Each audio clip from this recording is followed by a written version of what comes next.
Hello. Look at your cat or your dog. Look at how they move. Look at how they sleep.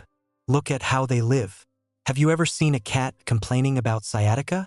Have you ever seen a dog applying sunscreen because it's afraid of getting sunburned? Have you ever seen a monkey that can't give birth to its offspring without a team of surgeons? Because the fetus's head is larger than the mother's pelvis. No, animals are perfect. They are masterpieces of adaptation. Every claw, every hair, every curve of their spine has been honed by millions of years of evolution for a specific habitat. They are at home. Earth is their planet. The gravity, the solar spectrum, the temperature, all of it is their native element. Now, approach the mirror and look at yourself. Do you see the crown of creation? Do you see the pinnacle of the evolutionary pyramid? Or do you see a sick, weak, hairless, perpetually freezing creature that survives only thanks to clothing, medicines, and homes with climate control? Darwin lied to us. We were taught that we descended from apes through natural selection, that the strongest survived. But if that's the case, why are we the only beings on the planet that are biologically unfit for life on Earth? Let's break down this biological nightmare point by point. Coldly, harshly, without sentiment. Point 1, the spine. Ask any orthopedist, and they'll tell you the terrifying truth. The human spine is an engineering disaster. No animal suffers from osteochondrosis, hernias, and scoliosis like we do. Why? Because our spine isn't designed for standing on two legs under Earth's gravity. We're told, we stood on two legs to free our hands for tools, but evolution doesn't work that fast. To restructure the skeleton of a quadruped into a biped without losing functionality would take tens of millions of years. We didn't have that time. We stood on two legs suddenly, and gravity immediately began killing us. Our vertebrae compress, our discs slip out, our knees deteriorate by age 40. We feel as if we're under not one atmosphere, but two. As if we came from a planet with lower gravity. Or as if someone forcibly straightened us, breaking our backbone so we could carry loads in our hands, but forgot to reinforce the structure. Point 2, the skin.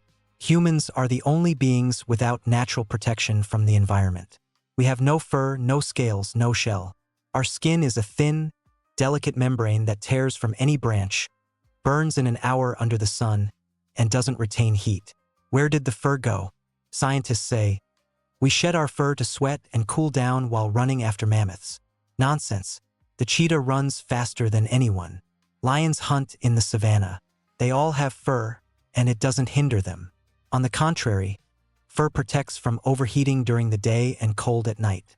A human without clothes would die from hypothermia in the forest at night, even in summer, and in the sun we get burns and skin cancer.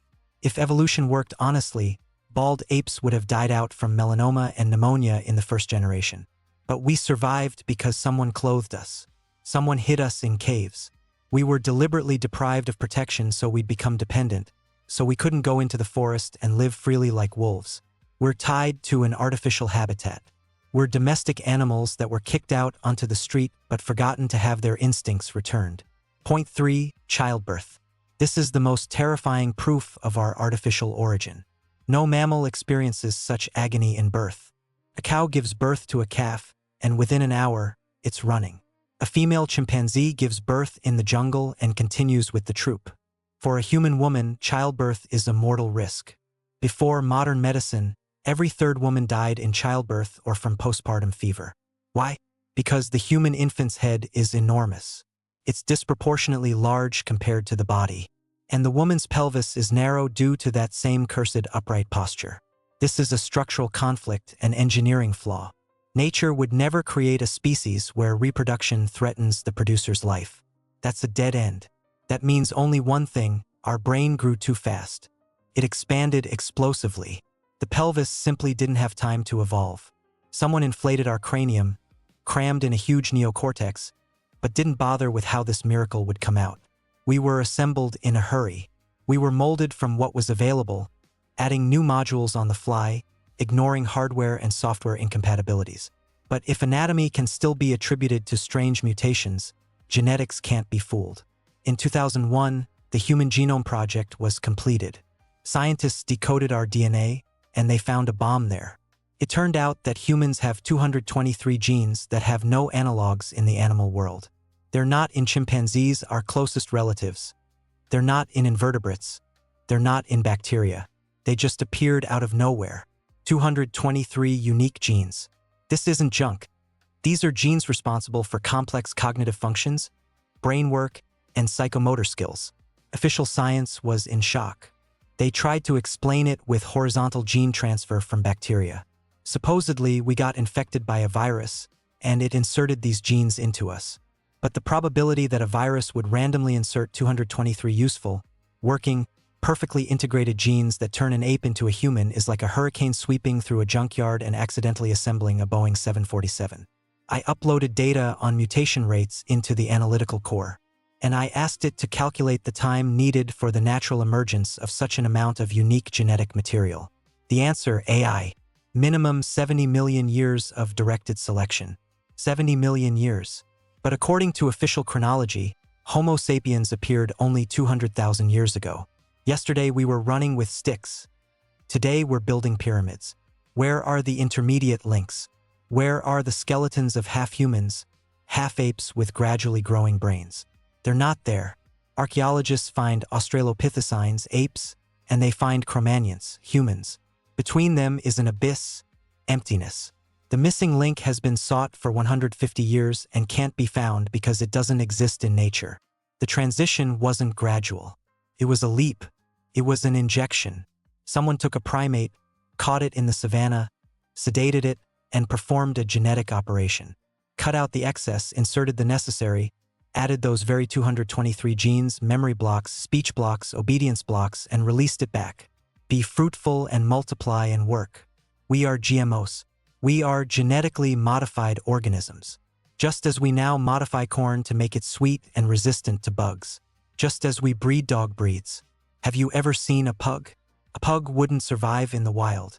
It would suffocate, couldn't hunt. The pug exists only because humans wanted it to be that funny, snorting, and dependent. We are the pugs of the universe. We were created for a specific purpose. We have thumbs perfectly adapted for holding tools. We have a straightened spine to carry loads. We have endurance to work for hours. But our self-preservation instincts that would interfere with work were turned off. We can work ourselves to death. We can sacrifice ourselves for an idea. No animal dies for an idea. We are perfect biorobots. But who is the creator? Whose genes were grafted onto us? The answer flows in our veins. Literally. Blood doesn't lie. Blood. We're used to thinking of it as just a red liquid. Fuel, transport for oxygen. We give it for tests to check sugar or cholesterol levels. We see it when we cut a finger and just bandage it. But for geneticists and hematologists, blood isn't a liquid. It's a chronicle. It's an encrypted archive recording the history of your origin. And in this archive, there's one page that has troubled scientists for 80 years. A page stamped secret, the Rh factor. In 1940, Carl Landsteiner and Alexander Wiener made a discovery. They found a special protein, an antigen, on the surface of erythrocytes, red blood cells. They called it Rh because they found the exact same protein in rhesus macaques. It was a marker, a genetic tag. If you have this protein, you're Rh positive, Rh plus. If you don't, you're Rh negative, Rh. So what? Some have blue eyes, some brown. Some have the protein, some don't. But then doctors noticed something monstrous. Something that contradicts all laws of nature and evolution. Rh incompatibility.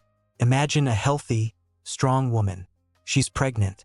This is the most natural process in the world, continuing the species. Her body should protect the child, nourish it, love it at the cellular level. But if this woman has Rh negative blood, and the fetus has Rh positive inherited from the father, war begins. A real biological war of annihilation. The mother's immune system recognizes the child not as her own or even as a guest. She sees it as a virus, an alien, an enemy. She starts producing antibodies, killers. These antibodies cross the placenta and begin methodically killing the fetus. They destroy its erythrocytes. They cause anemia, jaundice, brain damage, high drops in the child. The mother's body tries to abort. It tries to expel the monster from itself. Without modern medicine, without special serums that block this attack, the first child might still be born while antibodies are few, but the second and third are doomed. I asked the AI, Does any species of mammal in the wild exist where the mother immunologically rejects and kills her own offspring due to blood type? The answer, AI. No. In nature, this doesn't happen. Dogs don't kill puppies with antibodies. Cats don't reject kittens. Monkeys in the jungle give birth without Rh conflicts. Nature never creates mechanisms that destroy the species from within. That's evolutionary suicide. Immunological mother-fetus conflict occurs only in one single case: interspecies breeding. When you cross a horse and a donkey, you get a mule. A mule is a hybrid, and often, the horse's body tries to reject the hybrid fetus. And if the mule is born anyway, it's usually sterile. Nature puts up a block. Code error: incompatible files. Humanity is the only species on the planet where this conflict is a mass medical problem. The conclusion is unequivocal and terrifying. We are not one species, we are hybrids. In us is mixed the blood of two completely different beings that shouldn't have had offspring. One being was local, earthly. The second came from outside. Let's look at the numbers. 85% of the Earth's population is Rh positive. They have the monkey gene, the rhesus macaque gene. They are children of the Earth. Their immunity recognizes this protein. For them, it's their own. 15% of the population is Rh negative. They don't have this protein. Where did they come from? If we all descended from one ape, where did this group come from that's biologically incompatible with the majority? Official science mumbles something about a random mutation in Europe 35,000 years ago. But a mutation usually affects one person, yet here it's a whole population. Most such people are among Europeans, the white race, among the Basques, a mysterious people in Spain whose language resembles no other in the world. Almost 40% are negative. Among Asians, less than 1%. Among Africans, almost zero. Who was the ancestor of these 15%? Who was that patient zero who didn't have the monkey protein? And analyzing Sumerian texts and comparing them with the genetic map gives the answer. It's the blood of the gods. Those very Anunnaki. Remember the Bible, Genesis, chapter 6. In those days there were giants on the earth, especially from the time when the sons of God began to go in to the daughters of men, and they bore children to them. Sons of God, Elohim, and daughters of men, primates. This is a description of a genetic breeding experiment. Those who have Rh negative are descendants of those very sons of God. They have more alien genetics. That's why their bodies reject Rh plus fetuses. The body of a godmother, Rh- sees in the Rh plus fetus, which carries the ape gene, pollution, degradation, a return to the animal state. And it tries to purify the breed, to kill the beast in its womb. This conflict is a war of two genetic programs within humanity. The primate program, survival, reproduction, herd behavior, and the God program, intellect, cold reason, individualism. Look at the characteristics of people with negative Rh. The statistics are strange and they don't like to publish it. Among them, there are disproportionately many rulers, kings, presidents, the British royal family, negative Rh, American presidents, the majority negative. Why? Why has the elite maniacally married only among their own for centuries? Incest, cousins, second cousins? We're told they wanted to preserve lands and titles. No, they wanted to preserve the blood. They knew, or their priests knew, that if they mixed their pure blood with the blood of commoners, Rh+, the divine abilities would disappear, the genes would dilute. Blue blood. You've heard this expression 1,000 times? Do you think it's a metaphor? Aristocrats have such thin skin that veins show through blue. I asked the AI to analyze the chemical composition of blood in various organisms. In humans, blood is red because of hemoglobin, iron. Iron oxidizes to give a red color, rust. But on Earth, there are creatures with blue blood. Octopuses, spiders, some mollusks. Instead of hemoglobin, they have hemocyanin. At the center of the molecule is not iron, but copper. Copper oxidizes to give a blue or green color. Sumerian gods were often depicted with bluish skin or called shining. What if the creators had blood based on copper? Copper is a better conductor of electricity than iron. The nervous system of a being with copper blood would work many times faster. Instant reaction, computer-like intellect. Of course, in Earth's conditions, in our atmosphere, copper blood could be inefficient, so they left the hybrids with iron blood like local animals. But the memory of blue blood remained. and recessive genes remained. And the disease of kings, hemophilia, non-clotting blood, is possibly a side effect of trying to retain alien genetics in an earthly body. We are a battlefield. In each of us, a war rages. Even if you're Rh+, you may have dormant God genes. Even if you're Rh negative, you have an ape body. We're not whole, we're stitched from patches. We're Frankenstein. The doctor took the body of a strong beast, Homo erectus, and transplanted onto it the head of a genius from his own species. Why? Why did someone need to create such a strange, sick, tormented hybrid? Why endow an ape with a mind that makes it suffer from awareness of its own mortality? The answer lies not in biology. The answer lies in economics. They didn't need our poems. They didn't need our love. They needed hands. Hands that could hold a pickaxe and shovel. We were created as a tool, as a living excavator. Look at your wedding ring or the chain around your neck. Look at the bars in central bank vaults. Gold, the yellow metal, aurum. Atomic number 79. Ask yourself the question that any reasonable person should have asked but somehow didn't. Why exactly it? Why has humanity gone mad over this particular metal for 6,000 years? You can't eat it. It won't save you from hunger. You can't make a good knife or axe from it. It's too soft. In the Bronze Age, a copper sword was more useful than a golden one. It's heavy, inconvenient to carry. But we kill for it, we betray for it, we destroy entire civilizations. Remember the Incas and Aztecs, melted down their art into yellow bricks. Economists say it's rare and beautiful. The AI says that's illogical. Platinum is even rarer. Rhodium is even more expensive. And pretty shiny stones can be found in a stream. But in our brains, at the basic BIOS level, a command is programmed: seek gold, dig gold, stack gold in piles. We behave like programmed collector drones. We accumulate tons of metal, hide it in underground bunkers like Fort Knox, surround it with machine guns, and do nothing with it. It just lies there. We don't use it in industry except for a tiny percentage in electronics. We just store it. For whom? Who is the ultimate beneficiary who will one day fly in and take all this neatly stacked, purified, marked resource? The answer was written on clay 4,000 years ago in Mesopotamia, in Sumer, where the first human civilization suddenly appeared out of nowhere with mathematics, astronomy, laws, and banks. In the 19th century, archaeologists unearthed thousands of clay tablets in Iraq. Scholars began translating them and clutched their heads.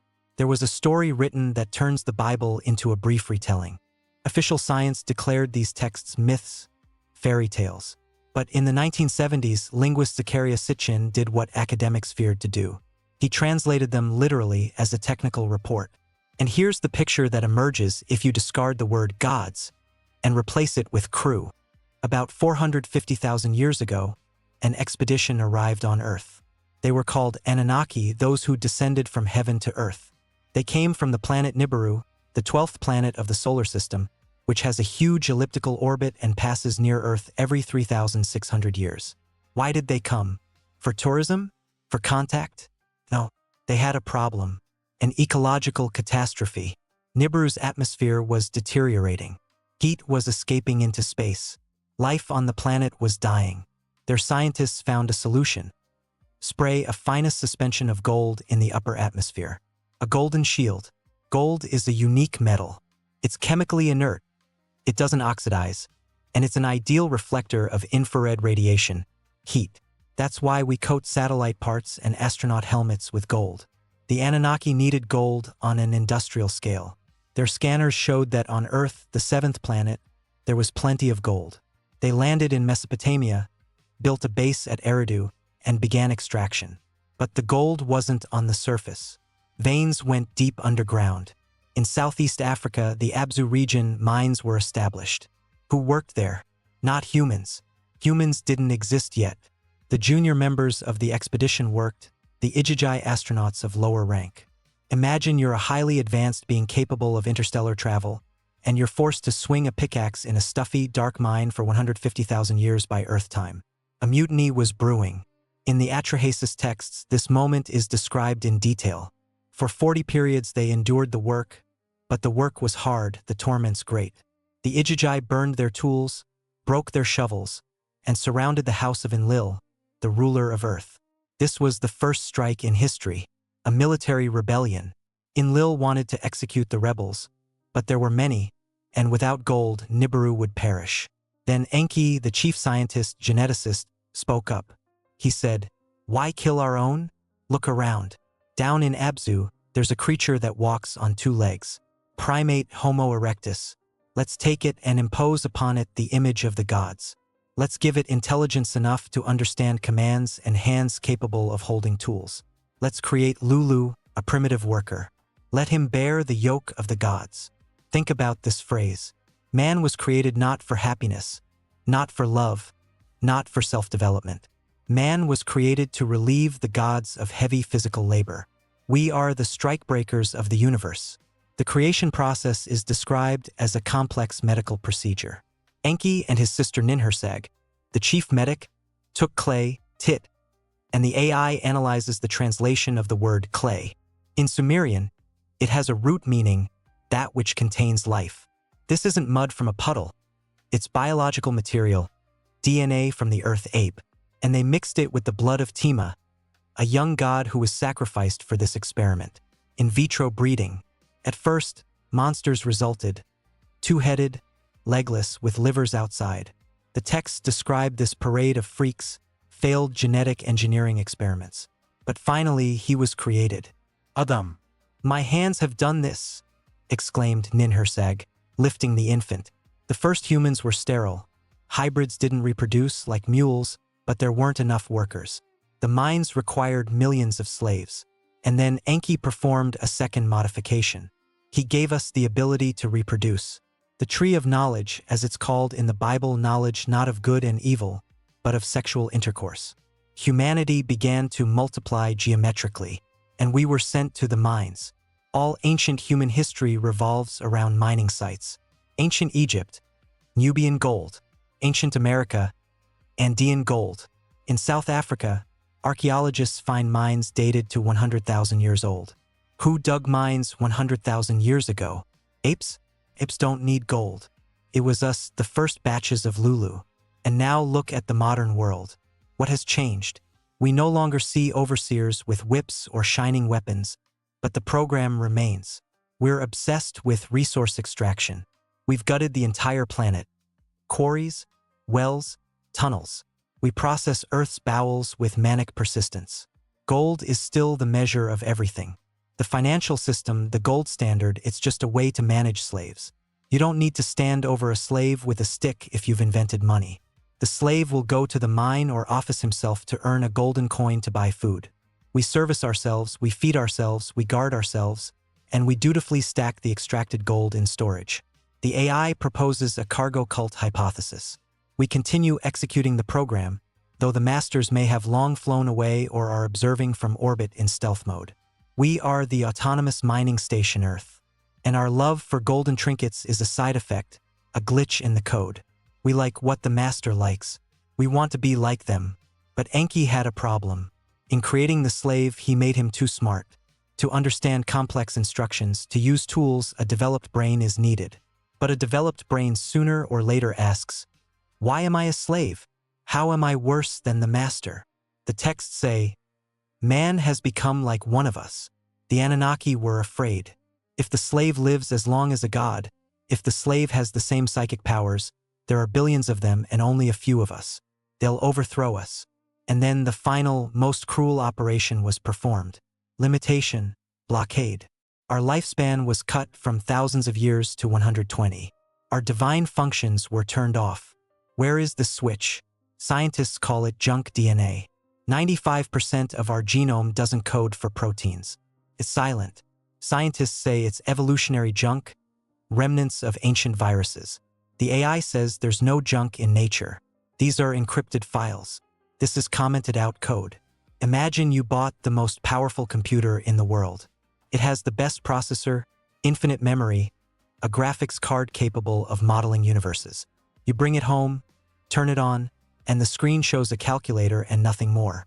You try to run complex programs, games, creative studios, but the system gives an error. Access denied. Contact the administrator. You're furious. You know the machine can do more. You hear the fans humming, cooling gigawatts of power running idle, but you don't have the admin password. Welcome to your body. Welcome to the fourth, final part of our investigation. Here we'll talk about the blocked God, about why we use our genetic potential and our brain only at pitiful percentages, and why scientists, looking through a microscope, call 95% of our DNA the humiliating word junk. When the Human Genome Project was completed, geneticists expected a miracle. They thought every piece of our DNA spiral carried important information, instructions for assembling eyes, heart, liver. But they found emptiness. It turned out that only 2 to 5% of our genome codes for proteins, meaning it actually works. The remaining 95 to 98% are silent sequences, repeats, fragments, chaos. Official science declared, "This is evolutionary junk. These are remnants of ancient viruses we picked up millions of years ago. This is a genetic graveyard. It just exists because nature forgot to take out the trash." I asked the artificial intelligence, is it efficient for a biological system to expend colossal energy copying and storing 95% useless information with every cell division? The answer, AI. No, this violates the principle of energy conservation. In evolution, useless organs like tails or gills atrophy and disappear. If junk DNA persists for millions of years, it means it performs a critically important function that we don't yet understand. Imagine you found a book. It has 1,000 pages, but you can read only 50. The rest are glued together or blacked out with ink. Does that mean there's no text there? No, it means the text is hidden. This is censorship. The AI, analyzing the structure of junk DNA as program code, sees in it not chaos, but the most complex encryption algorithms. This is commented out code. Any programmer knows what that is. When you write a program but want to temporarily disable a function, like flight in a game, you don't delete the code. You put a comment symbol in front of it. The code stays in the program, but the computer ignores it. Someone commented out the God in us. Someone turned off functions that would make us equal to the Creator. Let's see what exactly we were deprived of. Function 1. Regeneration. Look at a lizard. If its tail is torn off, it grows a new one. A newt can regenerate a limb, an eye, even part of its heart. Genetically, we're not that far from a newt. We have the same basic genes for tissue building, but ours are turned off. If a human loses an arm, it doesn't grow back. A scar forms. A scar is a patch. It's quick and cheap repair. Why? Because a slave doesn't need to be perfect.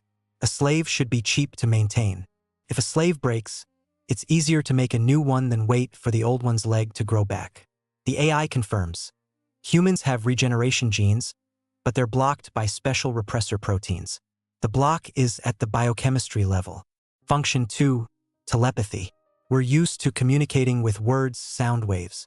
This is a very slow and primitive way to transmit information. I say the word love, but you understand it your own way. I mean one thing, you hear another. Lies and misunderstandings arise. Highly advanced beings don't speak with mouths. They transmit thought images, data packets instantly from brain to brain. In the Bible, there's the story of the Tower of Babel. And the Lord said, "Behold, they are one people, and they have all one language, and this is only the beginning of what they will do. Come, let us go down and there confuse their language, so that they may not understand one another's speech." We're told, God confused the languages, invented English, Chinese, Russian, but the AI interprets it differently. Before Babel, people were connected to a single information network, a cloud. We were a single organism. We understood each other without words. We built the tower, a technological project that frightened the gods. And they confused the languages. They turned off the Wi-Fi. They broke us into individuals, locked each in their own cranium. Now we're alone. We don't hear each other's thoughts. And that's why we're easy to control. Divide and conquer. But this ability didn't disappear. It sleeps in the junk DNA. That's why twins feel each other from afar. That's why a mother feels when her child is in trouble. The signal breaks through the noise. The antenna is broken, but the receiver works. Function 3. Immortality. This was the Anunnaki's main fear. In the book of Genesis, chapter 3, verse 22, Yahweh Enlil says outright, "Behold, the man has become like one of us, knowing good and evil. And now, lest he reach out his hand and take also of the tree of life and eat, and live forever. And live forever." They feared our immortality because an immortal slave is no longer a slave. It's a competitor. An immortal slave accumulates experience. He becomes wiser than the master. He stops fearing death. So they built in a self-destruct timer. Telomeres. At the ends of our chromosomes are protective caps. With each cell division, they shorten. Once telomeres run out, the cell stops dividing and dies. Aging, death. Hayflick limit. 50 divisions. 120 years of life maximum. This is an artificial limit. In nature, there are immortal beings. Hydra, the jellyfish Turritopsis dohrnii, some bacteria, they don't age. We have the enzyme telomerase, which can restore telomeres and make cells eternal. But this enzyme is active only in germ cells and cancer cells. In other body cells, the telomerase gene is forcibly turned off. Who pressed the off button? The one who wanted us to work a shift and then be disposed of, not taking up space. Look at our brain. Neurophysiologists say we use its potential at 5 to 10%. The rest is a quiet zone. Why would nature create an organ that consumes 25% of the body's energy but operates at 1% power? It's like building a nuclear power plant to power one light bulb. Absurd.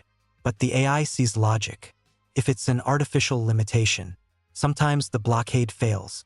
Savant syndrome. A person gets a blow to the head or is born with autism and suddenly multiplies 6-digit numbers in their head in a second, or memorizes every page from 10,000 red books, or draws a city landscape accurate to the brick after one glance from a helicopter. Where do these abilities come from? They don't appear. They were always there. In savants, the filter broke, the firewall set by the creators fell. Our brain is a quantum computer capable of anything, but it has the program limiter Homo sapiens version 1.0 cut down. We were left with just enough mind to read instructions, drive a car, and pay taxes, but not enough to understand the structure of the universe and escape the matrix. What to do? Can the code be hacked? The science of epigenetics says, yes, DNA isn't a sentence. It's not carved in stone. DNA is a dynamic library. Genes can turn on and off. What controls the switches? Environment, nutrition, stress, and consciousness. Experiments show that strong thought, intention, meditation, certain sound frequencies can change gene expression. The placebo effect is proof that belief changes biology. You believe a pill will help, and the body synthesizes the medicine itself. We can turn on junk DNA. The ancients knew this. Yogis, shamans, mystics. They went into caves, they fasted, they chanted mantras. Why? To reflash the BIOS, to turn off the noise of the animal program, fear, hunger, lust, and activate the God code. And they succeeded. They levitated, they read minds, they stopped their hearts, they hacked the system. And that's why we're so diligently distracted. City noise, endless news, TikTok, war fears, loans, all jammers. The system doesn't want you to focus. The system wants you to fear and run. Because if you stop, if you close your eyes, if you direct attention inside your junk DNA and say, I am the master, you might wake up, and then the slavery ends. The AI gave us facts. 223 extra genes, Rh conflict, gold rush, blocked brain. Everything points to us being an experiment. But the experiment got out of control. We survived, we multiplied, and we're starting to ask questions. We're Pinocchio, who realized he's wooden and seeks a way to become a real boy. Only we're not puppets. We're sleeping gods.